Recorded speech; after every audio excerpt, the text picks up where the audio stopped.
Welcome to part 2 of Alabama practice. So we're going to start with Article 5 and Article 4 toward the end, because that's the ALPOP overview. But Article 5, and it's a good lead into controlled substances, but Article 5 is third-party prescription programs. So they are not applicable to Alabama Medicaid or the PEEHIP, Public Education Employers Health Insurance Plan. But a third-party prescription program is any system of providing for reimbursement of pharmaceutical services under a contractual agreement between a provider and another party other than a consumer. There are some required provisions. The method and amount of reimbursement. Reimbursement cannot be less than customary. Frequency of payment. The cancellation of a program, a third-party prescription program. Notify all pharmacies of cancellation. And that's within your state. There's a minimum of 30 days prior to the date of cancellation to notify the pharmacies. All persons enrolled shall be notified. Make arrangements to obtain ID cards. So for denial of payment, cannot deny payment to pharmacy or for fraudulent use by patient unless pharmacy is notified. You cannot withhold payment beyond a time specified in the contract. Notice of a new third party is required. You have to notify all pharmacies in the state. And that's all I really have for Article 5. Article 6, your pharmacy technicians. So for registration of this, they register with ALBOP, of course, renew on odd years. $60 fee. There's 3 continuing education hours focused in tech info, and 1 of those must be live. So it's a total of 3 hours. And you renew every 2 years on odd years, so overall, 6 hours, 2 live. For Article 7, your compounding of drugs. And of course, you should know that the Alabama has not changed any compounding law since the passage of 503A and 503B. 503A is state board regulated. And of course, USB 795 and 797 typically apply. So compounding laws, no more than 3 techs per pharmacist. 1 can be certified. A pharmacist shall verify prescription, approve and reject all compounds, prepare and review records, assure proper maintenance, assure only approved personnel in drug compounding operation. Every surface should be a smooth, cleanable surface, walls, ceilings, and floors. This was in the Alabama FAQ, so I imagine you're going to have a question on this. But everything must be smooth and cleanable. Your compounding procedure, Alabama Board of Pharmacy shall establish written procedures for compounding. Ensure finished product identity, strength, quality, and purity by documenting. So you need a list of components, amounts in weights or volume, a lot number, order of component mixing, description of process, and designated name of the finished product. Now components transferred to non-original containers. The new container must have component name and supplier, lot number and expiration date, strength, and concentration. For preparation of compounded drug products for over-the-counter, cannot exceed strength or dosages for over-the-counter drugs. Cannot require a prescription, so it must be something that you can sell over the counter. Consultation between the pharmacist and customer must happen. It's stored in prescription department. Cannot be sold in bulk to other pharmacies. So preparation of compounded drug products for prescriber's office use. So a 503A pharmacy cannot prepare a product for prescriber's office use. 503As are like, CVS, Walgreens, your typical community pharmacy. Compounding would need prescription from practitioner for specific patient, not for standard office use. A 503B facility, a 503B facility must comply with the good manufacturing practices, and they're subject to FDA inspection. An outsourcing facility may compound for office use.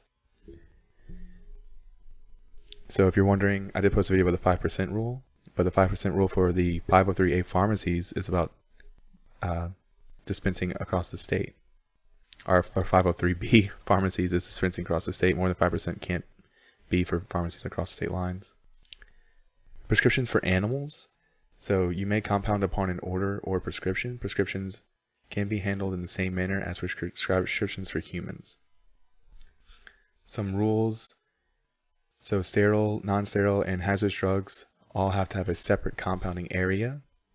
And these are basically highlights, and I did the USB FAQ. Check that out. Anteroom must have hands-free sink. Ante and buffer rooms must have at least 30 air changes per hour.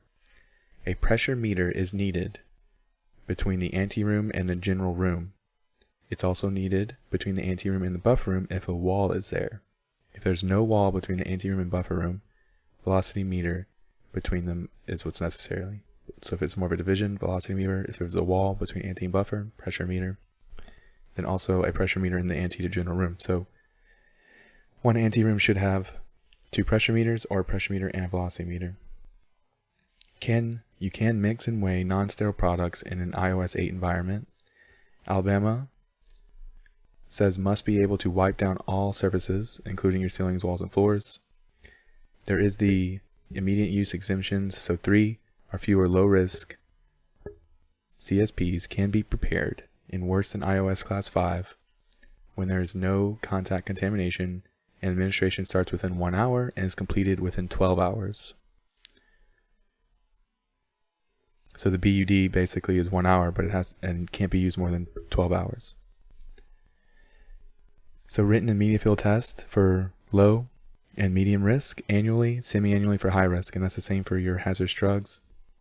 BUD for single-use items, 6 hours after entry if it's an iOS Class 5 air, 1 hour after entry if it's less than pure, or if it's less than iOS Class 5, so if it's iOS 6, 1 hour after entry for a single-use item. So for pharmacy audits, the procedure, you get 2 weeks written notice. You must produce items within 30 days. Clerical errors cannot be considered fraud, or not considered fraud. You cannot conduct an audit within the first 5 calendar days of any month. Preliminary results are given to the pharmacy within 90 days after the conclusion. Pharmacies have 30 days from receipt to report or produce documentation, and a final audit report is within 180 days of receipt of preliminary audit report or final appeal. So preliminary is given 90 days after the audit. You have 30 days from receipt of that to report or produce documentation, and then the final report is 100 days of receipt of the preliminary audit report or final appeal. So those are, added together is what I'm trying to say. So if the identified discrepancy for an individual audit exceeds $25,000, future payments in excess of that amount to the pharmacy may be withheld pending finalization of the audit. And I don't think fees are important, but that is one. And then $1,000 for being late to renew your license in January, things like that. How much it costs to get your license? $450. Or to take your Naplex at least $70-$50 for that first. So for appeals, written appeals procedure and medication for unresolved issues from the Alabama Supreme Court. And now back to Article 4. So your ALBOP, your board composition, 5 members, licensed pharmacists for at least 5 years, actively engaged in practice of pharmacy or pharmacy administration. 3 members are appointed by the governor. So one's hospital, ALSHP submits 3 names to the governor. For chains and independent, APA submits 3 names each to the governor. Then there's 2 non-designated positions. So 2 members voted on at large. There's no consecutive terms. Cannot hold the same office for more than 2 years during a 5-year term. For vacancy, replacement is handled in the same as the first appointment. Removal by governor can happen for cause, and the board shall select a secretary. So the board itself selects its secretary. They have to meet at least 3 times annually. Alabama board actually meets monthly, and public notice at least 30 days prior to a meeting. So some of the powers and duties. If there's a new rules, electronically mail rules to each pharmacist in a minimum of 10 days prior to the effective date. Furnish certified copies of laws and regulations. They employ personnel, employ a chief drug inspector and other drug inspectors, administer oaths, investigate violations dealing with the practice of pharmacy, so they can issue subpoenas. They enforce narcotic laws, including investigate alleged violations. Thus, some legislature immune the Board of Pharmacy members from liability under state and federal antitrust laws for the adoption of a rule that prioritizes patient safety but may be anti-competitive. So that's interesting, and it could be a confusing question. I don't know if the MPJE gets that hard, but assisting prosecuting officers, the legal counsel, the ALPOP shall assist prosecuting officers. They shall furnish evidence. They shall. The Attorney General of Alabama is the attorney for the board. Alabama Board of Pharmacy may employ other counsel.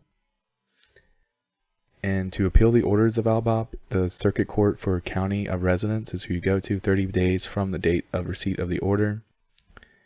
And the Alabama Administrative Procedures Act does the review.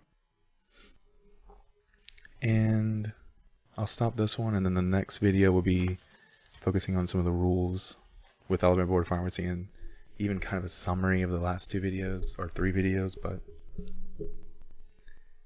good to know.